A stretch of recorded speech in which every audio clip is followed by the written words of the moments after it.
یہ 7 امیدیں رکھنے والا شخص ذلیل ہوتا ہے، بن بلائے دعوت میں جانے والا، میزبان پر حکم چلانے والا، 2 آدمیوں کے راز میں دخل دینے والا، ایسی جگہ پر بیٹھنے والا جس کا خود اہل نہ ہو، جو بہت بولے مگر اس کے سننے والے کم ہوں، دشمن سے نیکی کی امید رکھنے والا اور بلا وجہ ہنسنے والا۔ اے اللہ پاک، ہماری جو زندگی گزر گئی ہے اس پر ہم تیرا شکر ادا کرتے ہیں اور اپنے گناہوں کی معافی مانگتے ہیں۔ تو ہمیں معاف کر، اور جو زندگی باقی ہے اس پر ہم تیری رحمت کے طلبگار ہیں۔ اے اللہ پاک، تو ہم پر اپنی رحمت کے دروازے کھول دے، آمین۔ جب تم نماز نہیں پڑھتے تو یہ مت سوچو کہ وقت نہیں ملا، بلکہ یہ سوچو کہ تم نے ایسی کون سی خطا ہوئی ہے کہ اللہ نے تمہیں اپنے سامنے کھڑا کرنا بھی پسند نہیں کیا۔ حضرت علی رضی اللہ تعالیٰ عنہ نے فرمایا، اخلاق ایک دکان ہے اور زبان اس کا تالا ہے۔ تالا کھلتا ہے تو معلوم ہوتا ہے کہ دکان سونے کی ہے یا کوئلے کی۔ بہت اچھے ہو کر بھی آپ ہر کسی کے لیے ان کی نظر میں اچھے نہیں ہو سکتے، کہیں برے بنا دیے جاتے ہیں اور کہیں برے ثابت کر دیے جاتے ہیں۔ ایک غیبی اصول یہ بھی ہے کہ جو تقسیم کرو گے اسی کی تمہارے پاس فراوانی ہو جائے گی، پھر وہ دولت ہو، علم ہو، محبت ہو یا آسانیاں۔ چپ سے بڑی بددعا کوئی نہیں ہوتی۔ جب بندہ بولتا ہے تو قدرت خاموش رہتی ہے، اور جب بندہ خاموش ہو جاتا ہے تو قدرت انتقام لیتی ہے، اور قدرت کا انتقام بہت برا ہوتا ہے۔ نیکی کبھی نہیں مرتی، اس کا بیج بویا جاتا ہے، پھر یہ بیج پھلتا پھولتا ہے، قدآور درخت بن جاتا ہے جس کی چھاؤں کا سکھ کھانے والی نسلیں لیتی ہیں۔ اور ویسے بھی اللہ کی مخلوق کو آپ آسانی دے رہے ہیں تو ہو ہی نہیں سکتا کہ اللہ تعالیٰ آپ کو سوچ، فکر، رزق، عمل اور علم میں آسودگی عطا نہ کرے۔ اگر سمجھ سکو تو سمجھ لو۔ ایک بزرگ اپنا موبائل مرمت کرانے لے گیا۔ دکاندار نے چیک کرنے کے بعد کہا، بابا جی اس میں تو کوئی نقص نہیں ہے۔ بزرگ ہلکی سی مایوسی اور آہستگی سے بولے، تو پھر بچوں کی کال کیوں نہیں آتی؟ رسول صلی اللہ علیہ وسلم نے فرمایا، ہر دن صبح 2 فرشتے اترتے ہیں، ان میں سے ایک دعا کرتے ہوئے کہتا ہے، اے اللہ خرچ کرنے والے کو بہتر بدل عطا فرما، اور دوسرا التجا کرتا ہے، اے اللہ جو خرچ نہ کرے اس کا مال تلف فرما دے۔ جب کوئی تمہیں بے وجہ رلائے تو تم اپنے آنسو اس یقین کے ساتھ صاف کر لینا، زندگی کے کسی موڑ پر وہ تم سے زیادہ روئے گا، بے شک اللہ بہترین انصاف کرنے والا ہے۔ معاف کر کے آگے بڑھ جائیں ان سب لوگوں کو جنہوں نے دل دکھایا، تہمت لگائی، برا بھلا کہا، آپ کے لیے غلط بات کہی، آپ کو پریشان کیا۔ یقین جانیں آپ کا رب کچھ نہیں بھولتا، اور وہ جب حساب برابر کرتا ہے تو ناانصافی نہیں کرتا۔ اگر آپ کے ساتھ ناانصافی اور زیادتی کی حد ہو جائے تو صرف اتنا سوچ کر خاموش ہو جانا کہ جو ذات اوپر بیٹھی ہے وہ بہت بے نیاز ہے۔ قدر اور وقت بھی کمال کے ہوتے ہیں، جس کی قدر کرو وہ وقت نہیں دیتا، اور جس کو وقت دو وہ قدر نہیں کرتا۔ ہر شخص کو آپ راضی نہیں رکھ سکتے، یہ کام چمچے اور منافق لوگ ہی کر سکتے ہیں۔ بعض امیر، سچے اور بااصول لوگوں سے اکثر لوگ ناراض اور ناخوش ہوتے ہیں۔ حضرت علی رضی اللہ تعالیٰ عنہ نے فرمایا، اپنا سر اونچا رکھو کہ تم کسی سے نہیں ڈرتے، لیکن اپنی نگاہیں نیچے رکھو تاکہ پتہ چلے تم باعزت گھرانے سے تعلق رکھتے ہو۔ جس دن آپ کو یہ پتہ چل جائے کہ بعض کاموں کا آپ کی مرضی سے نہ ہونا آپ کے لیے کتنا بہتر ہے، اس دن آپ کی بے سکونی ختم ہو جائے گی انشاءاللہ۔ کبھی کبھار سزا مؤخر ہو کے عمر کے آخری ایام میں آ سکتی ہے، اور جوانی میں کیے گئے گناہوں کی ٹھوکریں بڑھاپے کے ساتھ طویل ہو سکتی ہیں۔ اپنی زندگی میں ہر کسی کو اہمیت دو، جو اچھا ہوگا وہ خوشی دے گا، اور جو برا ہوگا وہ سبق دے گا۔ اللہ کریم پابندی کے ساتھ ہمیں درود شریف پڑھتے رہنے کی توفیق عطا فرمائے اور تا حشر اس کی برکات نصیب فرمائے، آمین۔ زندگی جب رلائے تو سمجھ جانا گناہ معاف ہو گئے، زندگی جب ہنسائے تو سمجھ جانا دعا قبول ہو گئی۔ زندگی میں آپ کا حقیقی مقام وہی ہے جس کا اظہار لوگ آپ کی غیر موجودگی میں کرتے ہیں۔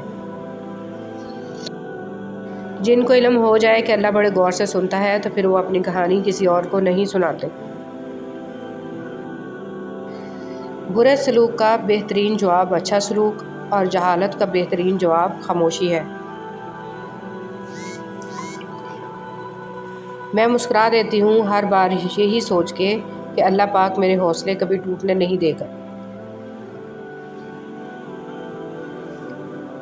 میں نے جب اس دنیا پر نظر ڈالی تو محسوس ہوا کہ ہر کوئی کسی نہ کسی سے محبت کرتا ہے اور اس کو چھوڑ کر قبر میں چلا جاتا ہے۔ میں نے سوچا کہ میں کیوں نہ نیکیوں سے محبت کروں تاکہ وہ مجھے قبر میں بھی اکیلا نہ چھوڑے۔ امام غزالی رحمۃ اللہ علیہ۔ اگر کسی پر بیماری یا آفت کا آنا عذاب کی نشانی ہے تو حضرت ایوب علیہ السلام پر کبھی بیماری نہ آتی۔ اگر بے تحاشا نعمتوں کا پاس ہونا اللہ کی طرف سے انعام کی علامت ہے تو فرعون اور قارون وغیرہ جیسے کے پاس کبھی نعمتیں نہ ہوتی۔ یہ دنیا امتحان کی جگہ ہے، یہاں کسی کو نعمتیں دے کر آزمایا جاتا ہے تو کسی کو مشکلات بھیج کر۔ نعمتوں کی حالت میں شکر، مشکلات کی حالت میں صبر اور اللہ۔ حضرت ابوبکر صدیق رضی اللہ تعالیٰ عنہ نے فرمایا، درود پاک صلی اللہ علیہ وسلم اتنی تیزی سے انسان کے گناہوں کو مٹاتا ہے کہ اتنی تیزی سے پانی بھی آگ کو نہیں بجھاتا۔ مت کرنا غرور، کبھی اپنے آپ پر اے انسان، رب نے تیرے جیسے نہ جانے کتنے مٹی سے بنا کر مٹی میں ملا دیے۔ دنیا کا سب سے خوبصورت پودا محبت کا ہوتا ہے، جو زمین پر نہیں بلکہ دلوں میں اگتا ہے۔ حضرت علی رضی اللہ تعالیٰ عنہ۔ اپنے وہ ہوتے ہیں جن کو ہمارے درد کا احساس ہو، ورنہ خیریت تو راستے میں آنے جانے والے لوگ بھی پوچھ لیتے ہیں۔ اگر صرف خوش ہونا ہے تو اپنی تعریف سنو، اور اگر بہتر ہونا چاہتے ہو تو اپنے اوپر تنقید بھی برداشت کرو۔ حضرت علی رضی اللہ تعالیٰ عنہ نے فرمایا، جب تم کسی کو اکیلا دیکھو تو سمجھ جاؤ کہ وہ ایک سچا انسان ہے، کیونکہ بھیڑ ہمیشہ منافق کے ساتھ ہوتی ہے۔ اپنے وہ نہیں ہوتے جو آپ کی غلطیوں اور عزتوں کا تماشا بنائیں، بلکہ اپنے وہ ہوتے ہیں جو آپ کی غلطیوں پر پیار، مان، بھروسے، احترام اور ادب کا پردہ ڈالیں۔ دو قسم کے لوگ کبھی عزت دار نہیں ہو سکتے، ایک چمچہ گیر، دوسرا منافق۔ حضرت علی رضی اللہ تعالیٰ عنہ نے فرمایا، اپنا سر اونچا رکھو کہ تم کسی سے نہیں ڈرتے، لیکن اپنی نگاہیں نیچی رکھو کہ پتہ چلے تم ایک باعزت گھرانے سے تعلق رکھتے ہو۔ موت کا وقت نہ ہو تو موت خود زندگی کی حفاظت کرتی ہے، اور جب وقت قریب آ جائے تو زندگی بھاگتے ہوئے جا کر موت کو گلے لگا لیتی ہے۔ صرف اپنے ہی فرقے کی کتابیں پڑھ کر اور صرف اپنے ہی فرقے والوں کی تقریریں اور بیانات سن کر خود کے حق پر ہونے کا فیصلہ کر لینا گویا ایسا ہی عمل ہے جیسے اکیلے دوڑ لگا کر پہلے نمبر پر آ جانا۔ خواہشات کا گھوڑا بے لگام ہو جائے تو اپنے ہی سوار کو گرا کر پیروں تلے روند ڈالتا ہے۔ رشتے وہی خوبصورت ہوتے ہیں جن میں احساس کا جذبہ ہو، کیونکہ ہمدردی تو ہر کوئی کر لیتا ہے، مگر احساس کوئی کوئی کرتا ہے، اور یہ احساس لفظوں سے ظاہر نہیں ہوتا بلکہ انسانوں کے رویے اور برتاؤ سے پتہ چلتا ہے کہ وہ آپ کے ساتھ کتنے مخلص ہیں۔ کچھ لوگ درد دینے کے ماہر ہوتے ہیں اور کچھ لوگ درد سہنے کے، بس ظرف کی بات ہے۔ کچھ لوگوں سے تعلق بڑھا کے ان کی حقیقت کھلنے کے بعد انسان سوچتا ہے فاصلے میں کتنے اچھے تھے، کتنی عزت تھی۔ یاد رہے، ایک انسان کی جہالت دوسری نسل کی روایت بن جاتی ہے اور تیسری نسل کا عقیدہ بن جاتی ہے، لہٰذا اپنی نسلوں کو علم دین سے روشناس کرائیں تاکہ دین آپ کی آنے والی نسلوں کو راہ حق پر رکھے۔ امیروں سے نہ ڈرو بلکہ غریبوں کی آہ سے ڈرو، اس لیے کہ اگر امیر بھاگے گا تو وہ حاکم کے دروازے پر جائے گا، اور اگر غریب نے آہ بار لی تو وہ اللہ تعالیٰ کے دروازے کو کھٹکھٹائے گا۔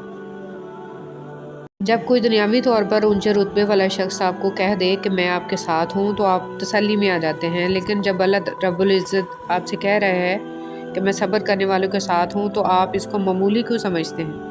حضرت بلال حبشی رضی اللہ تعالیٰ عنہ سے کسی نے پوچھا، اے بلال، تو اتنی مار سہتا ہے، گرم تپتی ریت پر تجھے لٹا کے جسم پہ پتھر رکھے جاتے ہیں، انگاروں سے تیرا جسم داغا جاتا ہے تو پھر بھی عہد کرتا ہے۔ حضرت بلال رضی اللہ تعالیٰ عنہ نے فرمایا، جب تم مٹی کا پیالہ بھی خریدتے ہو نا تو اس کو بھی ٹھوک بجا کے چیک کرتے ہو کہ کچا ہے یا پکا۔ مجھے بھی میرا رب دیکھ رہا ہے کہ بلال اندر سے کچا ہے یا پکا۔